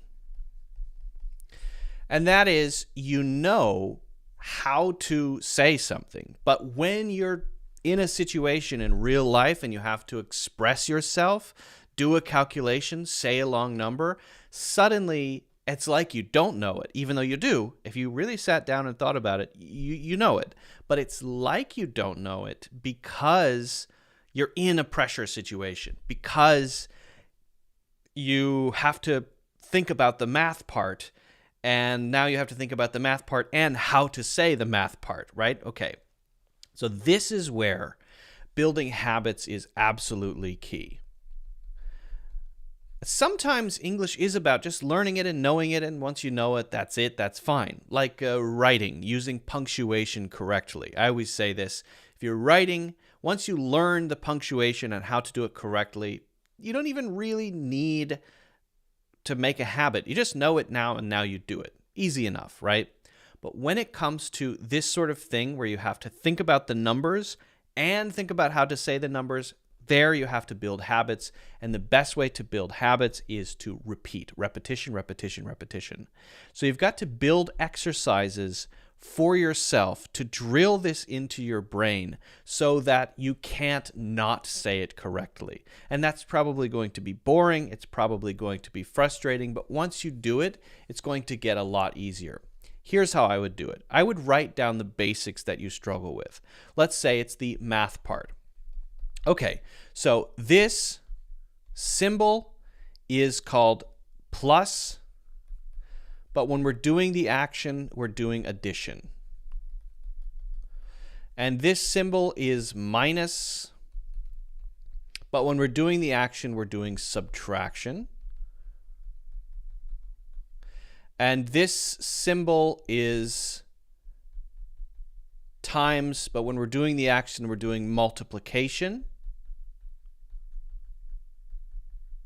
And this symbol, or this one, is divided. It's division symbol, but okay, let's say divided by, and we're doing division. So now if you have to say it, what are you saying? Well, you have this in your head, right? So 5 plus 5, or 5 times 5. The thing that you say usually in a sentence is going to be the first one. 5 plus 5, 5 minus 5, 5 times 5, 5 divided by 5. That's what you're going to say. Now, if you struggle with that, you have to get yourself used to just saying it a lot. So maybe go through for 5 minutes a day, 25 to 50 of these, and just say them. It sounds childish and silly, but just do it again and again and again and again and again if that's what you struggle with. A lot of people, though, once you know that and you built that into habits, that's fine. But a lot of people start to struggle when it comes to big numbers. Okay. Again, there, you just have to practice, build habits, and focus on repetition. So write down every day for 2 weeks, write down 10 to 15 big numbers and try to say them quickly and correctly. And if you do that for 2 weeks, it'll get a lot easier and you won't have to think about it so much, right? Maybe do half of them written down and half of them just in your head, because we don't always see things written down when we say them. Okay, so maybe we do like that. Maybe we do I'm just writing down random things here. Okay, maybe like this.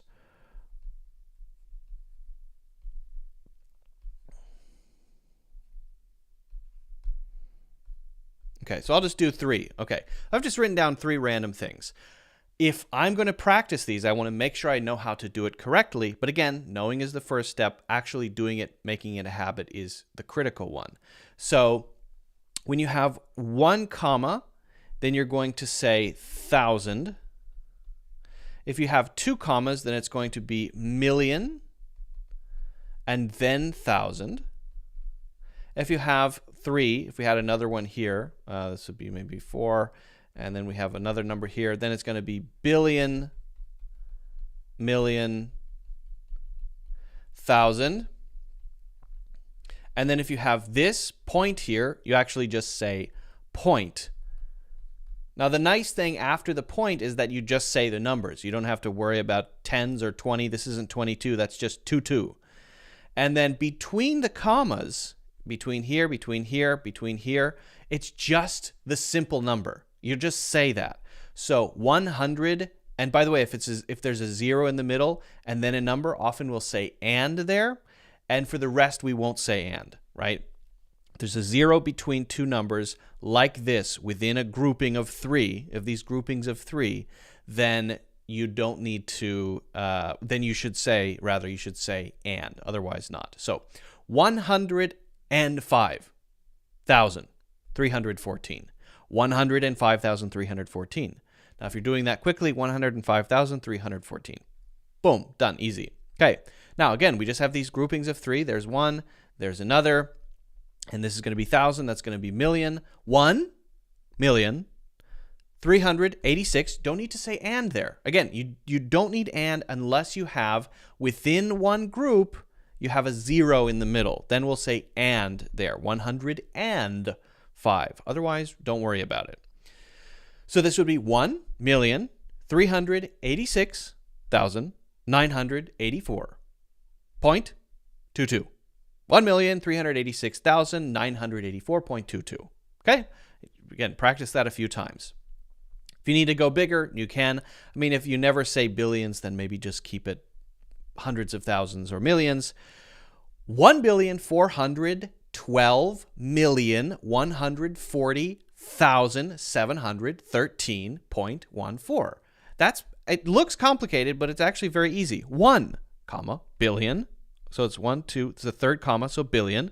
1 billion. Then I just say 412,140,713.14.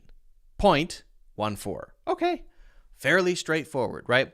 So the key, I think, is just repetition. Once you build the habits, once they're strong, I don't think you're going to struggle with this. I suspect, I guess, that you know this stuff, but you just haven't practiced it enough. You haven't repeated it enough. So it's not about knowledge, it's about habits. Okay. Good question from PKH. The ledge. The one, the only. And again, I have to ban. 1 second. I have to ban.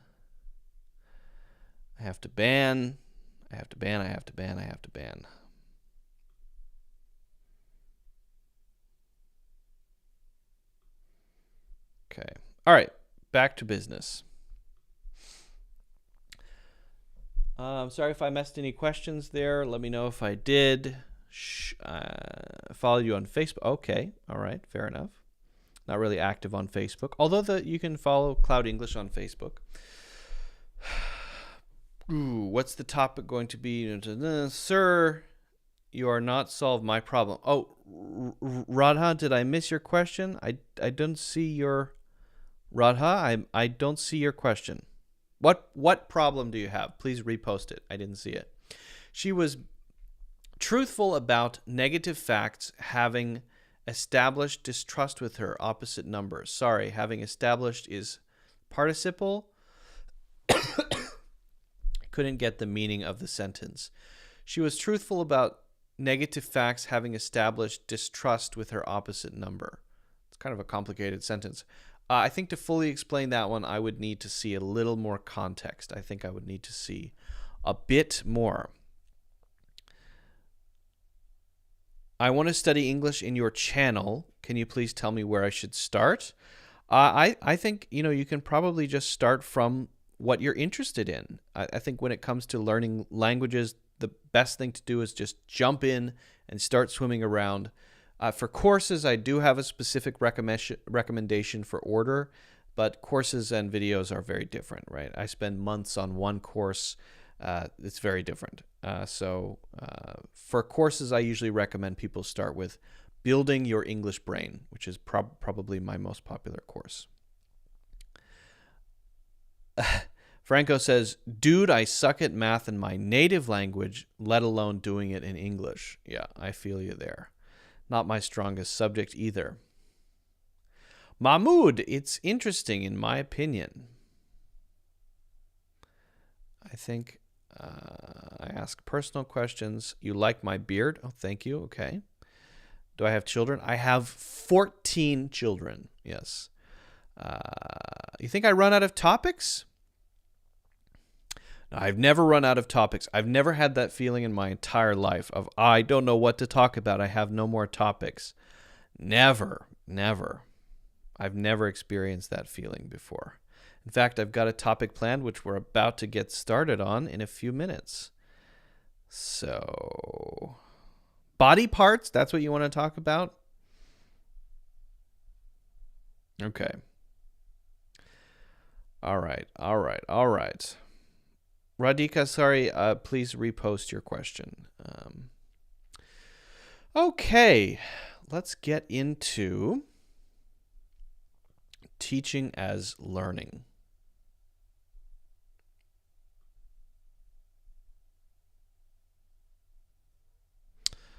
Give me 1 second.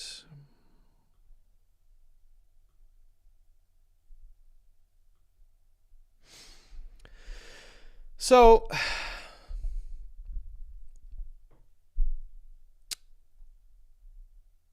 I think pressure is a great way to really learn stuff. Sometimes when you're learning by yourself, you don't give yourself enough pressure to force yourself to do things the right way. And I think it's important to do that if you really want to improve, whether it's writing, presentations, understanding grammar, pronunciation, whatever it may be.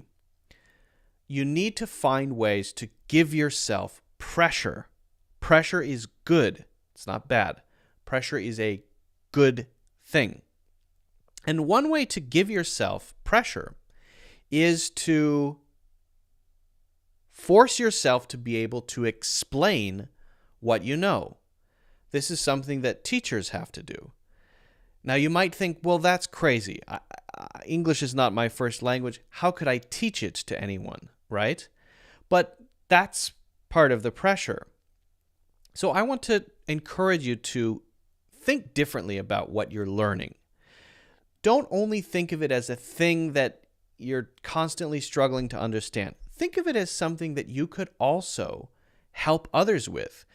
Everyone's got their own special talent. For example, maybe your pronunciation is really clear. You struggle with grammar, but your pronunciation is really clear. Couldn't you help others with their pronunciation, explaining some point, or maybe it's grammar, helping them understand something? If you know it, why not? And the process of doing that, of explaining the things that you know, that you've learned, actually forces you to learn those things better. This is something I experience all the time as a teacher. Yeah, I'm a native English speaker and I know this stuff, but forcing myself to explain it to you, to explain it to others, to teach it in courses and make videos about it, forces me to gain an even deeper understanding of that. And I want to encourage you to do the same thing. Now, I'm not saying that you should start making English courses. I'm not saying that you have to start a channel or anything like that. What I am saying is you can find opportunities to help others, to teach others, learn the things that you figure out and learn naturally. And forcing yourself to do that gives you pressure, knowing also that other people will see it and benefit from it if it's correct, gives you even more pressure. Oh, I'd better get it right. I'd better not screw it up, right? There's a famous quote from Albert Einstein. If you can't explain it simply, you don't understand it well enough, right? If you've ever heard me say something that I think I know, but it's not very clear, it's probably not your fault. It's probably my fault. It means maybe I don't understand it deeply enough. I need to really understand it in order to explain it clearly. And I want you to start thinking the same way about your English development, about the things that you want to improve in English. I want you to practice being a teacher, and I want to talk about how you can actually do that, okay? And I'm going to give you some simple steps. First, find an area that you're weak in. Maybe you need to improve aspects of your grammar or how you use specific phrasal verbs or idioms, right? Maybe you hear idioms in movies, you don't understand them. Instead of just saying, I hope I can understand them, no, master them and then help others understand them. Okay, so figure out what your weak areas are. Make a list. Grammar, idioms and phrases, confidence, correct learning methods, the way you practice. Maybe that's collaborating with others. You always learn by yourself, and maybe you need to improve that too. So identify those, okay? Then find someone who also needs help with that. Now that's a big topic, right? But there are simple places that you can look. Perhaps, for example, you go to the English Learning Reddit. I am often looking on the English Learning Reddit. Sometimes I'm answering questions there to help people with things that I understand pretty well. You could go to Quora, that's a good place as well. Or maybe you encounter people in your daily life, people around you who are also working on different aspects of their English, okay? So you've identified areas where you're maybe strong and where you're weak, and you've identified people who need help. I think that the English Learning subreddit is a great place to look. Then, master that thing, knowing that you're going to have to explain it to someone. So let's say you find an idiom. This is just a simple example. You're struggling with English idioms, understanding them and using them. You come across a couple of them in a movie or a TV show, and you really struggle to understand how they're used, how you can use them. With the intention of eventually having to teach others how to use that, now you have that in your head, learn it really well. That doesn't mean just knowing what it means, but how to use it, look at it in example sentences, make your own, check it with others, right? And then teach it to others. A great way to start would be for idioms, for phrases, for expressions, dictionary.com sometimes, or I like best, the free dictionary. Look at all of the example sentences, make your own, and try to get some feedback on the example sentences you make. Make sure you've got it. Practice it. Really master it. Then craft a simple explanation. Now again, the best thing to do is probably, make a YouTube channel teaching that to other people. I know that most people are not going to do that, but if you find a specific question on Reddit, English Learning Reddit, or maybe you find one on Quora, you can absolutely give the answer. It doesn't have to be only native English speakers giving answers there. If you know the answer, it doesn't matter who says the answer, right? Give those couple of examples that you've created. Make sure they're very clear. Make sure they're correct. Again, that's that pressure pushing on you. I don't want to screw it up. I don't want to mislead this person. I don't want to confuse them more. I don't want others to judge me. All of those things are positive pressure to make you really learn this, really master it. Because as Einstein said, you don't really know something until you can explain it simply, right? Okay, now I'm recommending that you do this in writing, right? So that's less pressure than explaining it in a video or something. Maybe that's a future step for you, right? But starting with written answers. Then make a roadmap for yourself. Okay, try this process for one thing. Oh, this works. I think it will. This works for me. This pressure is good. I learned these idioms and then I helped other people understand them. I explained them to other people and that really burned it into my mind. Now I feel confident to use these. This process works for me. All right, so I need to now work on X, Y, and Z. The different things that you need to work on. Build a roadmap for yourself. What are you going to work on? When are you going to work on it? Specifically, always with the intention that you will need to explain it to other people. And give yourself more pressure by putting it into a schedule.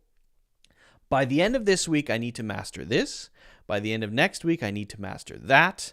By the end of October, I need to master these 3 things. Commit to a specific schedule of things you're going to work on with the goal of being able to explain them, right? And you're going to see progress much faster than if you were just kind of casually learning a little bit here and a little bit there, which is okay.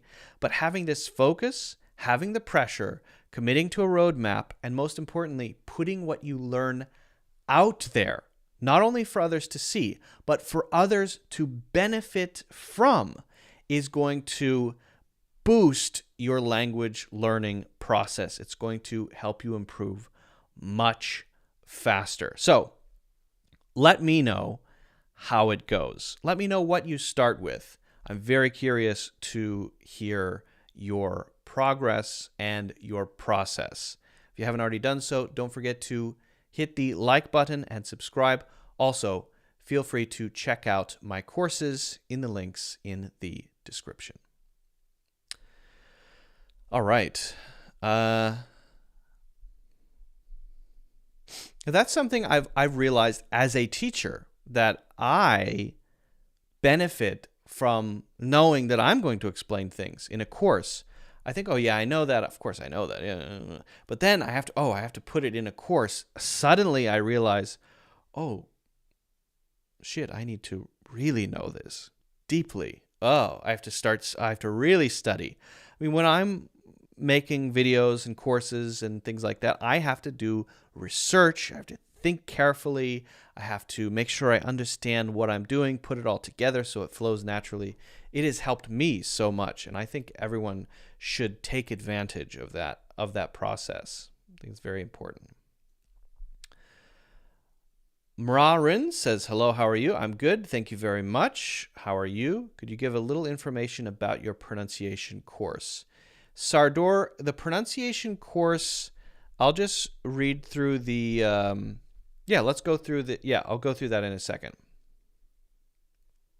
Is the background behind real or fake? It is fake. Svetlachok, sorry for the pronunciation there. I have recently been gifted therapy sessions with an English-speaking counselor. Can you recommend some videos or topics that I should learn in order to gain vocabulary related to feelings and emotions? Maybe, that's a good question. I'd have to think about that one. I don't want to mislead you there. If you want to know the academic stuff, the academic side of it, you might want to start reading psychology books. If you want to understand just how people talk about their feelings and emotions, maybe you should be watching reality TV shows. The Kardashians. She was... Hey, Luke, I'm glad to see you again. Regards from Peru. Oh, thank you. Jorge, appreciate that. I just spent last weekend with someone from Peru, to be honest with you. Spent the whole weekend. PKH says, can't thank you enough. That streamlined everything in my mind. Glad to hear it, PKH. Repetition, repetition, repetition. Habits over knowledge. Mr. Maryam, I always say Mr. Sorry, I have another question. Entering the home, I said hi to my friends. Entering home, I said hi to my... Okay. I can talk about that one. SP Silas Lopez. Hello, I've just been viewing some videos and I saw you're live. That's why I'm here now. Never studied English in my whole life, but I met a lot of Asian people and I learned it just by living with them. Great. You're from Brazil. Fantastic. Mar says, sorry, I have another question. Entering the home, I said hi to my friends. Or having entering home, I said hi to my friends. So there are actually two ways to say this, right? The first one is good. The second one needs a little work. Okay. So entering the home, I said hi to my friends is okay because, it's not a dangling participle, because I am the one entering my home. So it's all right. The entering my home or entering the home is describing the subject of the sentence, which is I, and then what happened next. Said hi to my friends. Entering the room, entering my home, the home, I said hi to my friends. Having entering. Now, this is where we have a slight issue. We need to adjust it. If you wanted to say it this way, first of all, I think the first one is much better. The second one sounds a little passive and a little odd. But if you want to say it this way, you could say, having entered. Having entered, that means the action is complete. It's almost like saying, once that happened, once I entered, right? That's why it's a little weird, to be honest. Having entered my home, the home, her home, their home, having entered their home, having entered the house, let's go with house for this one. Having entered the house, I said hi to my friends. So that is grammatically correct. Again, not my favorite, but it is technically grammatically correct. I would go with the first one. Great. Franco, pressure is good. I work in IT and started to support virtual events in English lately. It forces me to get better every day. 100%. So my wife, Mushroom, she also works in tech in an English company. And one of the things that helps her is running workshops, having to host sessions in English. It's not her first language. She improves a lot very quickly. And I mean, part of it might be that she lives full time with an English teacher, but I think the other part is having that pressure forcing her to do stuff like host workshops and stuff. Emin says, hi, I'm from Turkey. Hello, I'm from the United States of America. Good to see you. Good to have you.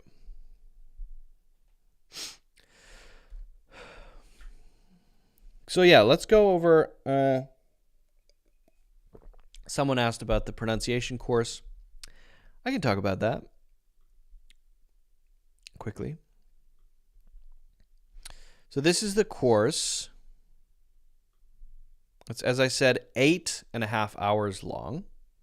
This is the preview. We won't watch the whole thing.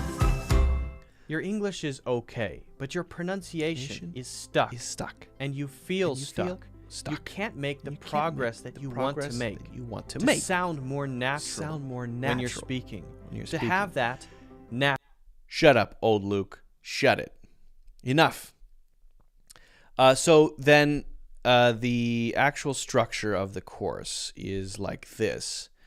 So the first part, it focuses on methods and then gets into areas like how to learn from the spelling of a word and the connection between sounds and spelling. The whole course has, I will basically say the word or the sentence, depending on what we're practicing, once, leave a space for you to say it. So it's kind of a back and forth thing. You say it, and then I do it a little more quickly, and then you say it. So there's a lot of practice built into the lessons. We go over very difficult sounds, common difficult sounds, sustained vibrations, diphthongs, S's and X's, which can be very difficult. Then a very critical section, carrying the voice, how you continue the voice and make it flow with lots of examples and practice built in. Then talking about specific pronunciation rules when it comes to stress and the schwa sound and consonants. Things that sound very similar. So we go over words and phrases that sound very almost the same and how to differentiate them, the very subtle differences between them, focusing on intonation, the different ways the voice rises and falls, and how to make sure you're doing that correctly for questions and tags and sarcasm and all of that stuff, and then the conclusion. So it's a pretty comprehensive course. It covers a lot. And so, yeah, if you're interested, you can check that out. As I also said, you can just sign up for a monthly membership and access all the courses. That might be a good way to go. Or yearly, and access them all yearly. Up to you. Certainly, up to you. Life is a struggle. Right. Right. Right. Right. Of course, if we want to improve, it's a little far away. Day by day, it's necessary to immerse yourself in English. Absolutely. So true. Which would be more idiomatic, common in U.S. English? I'd rather you didn't smoke in here, or I'd rather you don't smoke in here. I think both of these are common, and both of these are totally fine. I'd rather you didn't smoke in here. I'd rather you don't smoke in here. I think the difference lies not in which one is more common, because I think both of them are perfectly normal, common, idiomatic expressions. It's the connotation or the feeling. There's this connotation of, I'd rather you don't smoke in here, feeling a little bit more like a finger pointed at you. I'd rather you don't smoke in here. A little bit more pushy, and sometimes you want that, more pointed, more pushy. If you want to express it in that kind of way where you're like that, hey, don't smoke in here, that would be very direct. Don't smoke in here. To make it a little softer, I'd rather you don't smoke in here. And to go even further, even softer, I'd rather you didn't smoke in here. Very gentle, very sort of, this is a request. I hope you can respect my feelings. It's very casual feeling, well, very polite feeling, and very indirect. So depending on what you want to get across and how you want to do that, for sure. Yes, good question.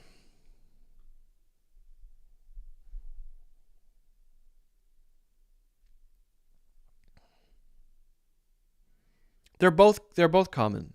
Yeah, they're both good. Your videos are instructive and spectacular. Thanks for sharing information with us. Thank you, Amin. I appreciate that. Thank you so much. All right. Guys, friends, neighbors, citizens, humans, thank you for joining today. It's been great. If I missed your question, we will again be live on Friday.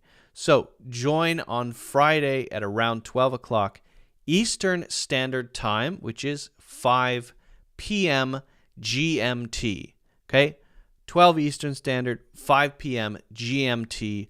We will be doing more stuff like this, like we did today. If you haven't already done so, feel free to hit the like button and subscribe. Those are two tiny little actions that can make a big difference to support the channel. You can also sign up for a free course if you want in the links in the description. It should be the first one. If you want to check out my full courses, you are, of course, welcome to do that as well. I hope you have all a fantastic Wednesday. Stay safe, have fun, and I will hopefully see you on Friday. Thanks, everybody. Bye-bye.